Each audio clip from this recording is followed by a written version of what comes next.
Iloilo Governor Arthur Defensor Jr. nagpagwa sa executive order na tuy sa istrikto nga pag-monitor sa pabulang sa probinsya. Promoter kag operator sang bulangan sa banwa sang Janiuay kung sa di nasiplatan ng video camera pangayuan sang paatag. Si Daryl Marie Sarmiento nakatutok. Nabato na sang Iloilo Police Provincial Office ang inisyal nga imbestigasyon sa Janiuay Police na tuhoy sa nasiplatan nga video camera sa sulod sang bulangan sa Janiuay sa Nobyembre 13. Ginahulat pa sa karon ang resulta sang patigayunon nga inquiry sang Municipal IATF sa diin pangayuan sang pathagang operator sang bulangan kag promoter sang license cockpit sa ginaaligar online bulang. Magadependeng dalagan sang imbestigasyon sa patag sang promoter kag operator kung nga may nasiplatan nga video camera nga nagatutok sa nag-aaway nga manok. We are not closing our investigation this time to conclude either or not there was a violation or there were not. The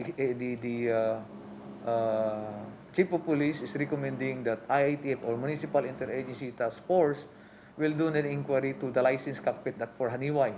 Samtang ginpanginwala naman sang alkalde sang Maasin ang nagalaptang nga amateur video nga kuha sa sulod sang Galeria di Maasin. Suno sa alkalde madugay na nga kuha ang video kag liwat lang nga ginapalapta. Ang issue to negative to i-validate man independently investigaran di negative. May report pa daton pulis. Ginpagawa naman sa gobernador ang Executive Order 284 ukon ang strikto nga pagmonitor sang pagpatigayon sang pabulang sa probinsya. Nakasaad sa EO nga dapat regular ang monitoring sa cockpit arena sa mga banwa. Nagakadapat man nga may mga pulis nga nagabantay sa pabulang kag kinahanglan man nga magsumiter sang report ang LGU angot sa mga aktibidad sa mga bulangan. Upod kay Hans Daryl Marie Sarmiento, 1 West of Visayas.